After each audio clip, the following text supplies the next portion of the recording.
अस्सलाम वालेकुम दोस्तों, उम्मीद है आप खैरियत से होंगे। दोस्तों, आज हम बात करेंगे बुर्ज दल्व एक्वेरियस की आपके लिए इल्म नजूम के हिसाब से मई 2021 कैसा रहेगा। दोस्तों, इस वीडियो से आप गाइडलाइन लें जो तकरीबन 70% ठीक हो सकती है। गैब का हाल सिर्फ अल्लाह जानता है। शुक्रिया। तो सबसे पहले हम बात करेंगे बिज़नेस और व्यापार की।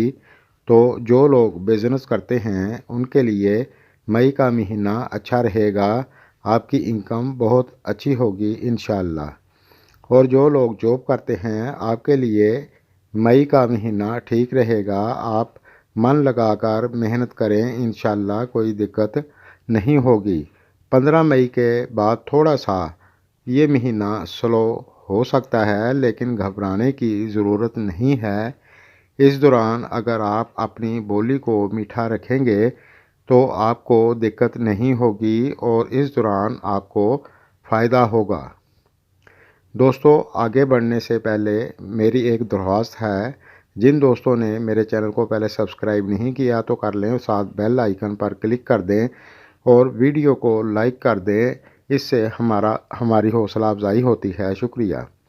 और इस दौरान अगर आप पार्टनरशिप में किसी के साथ काम कर रहे हैं तो आपको भी फ़ायदा होगा, लेकिन मेहनत आपको भरपूर करनी होगी। तो अब बात करते हैं फैमिली और शादीशुदा लाइफ की। तो जो लोग शादीशुदा हैं उनके लिए ये मई का महीना अच्छा रहेगा। इस दौरान आपको अपने जीवन साथी का साथ मिलेगा इंशाअल्लाह।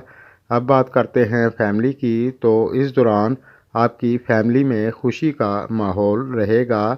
इस दौरान फैमिली में शादी वगैरह का काम हो सकता है और जिनके बच्चे हैं इस दौरान आपको अपने बच्चों के लिए बेहतर फ़ैसला कर सकेंगे इंशाअल्लाह।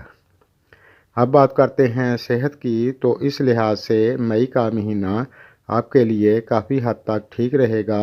बस ज़्यादा बदपरहेज़ी ना करें इंशाअल्लाह। अगर आप अपनी सेहत का ख्याल रखेंगे तो कोई दिक्कत नहीं होगी। और जो लोग पहले से बीमार हैं, मेरी दुआ है अल्लाह तमाम बीमारों को शिफाए कामिला अता फ़रमाए, आमीन। दोस्तों, मेरी वीडियो अगर आपको पसंद आए तो लाइक करें और दोस्तों के साथ शेयर करें। शुक्रिया।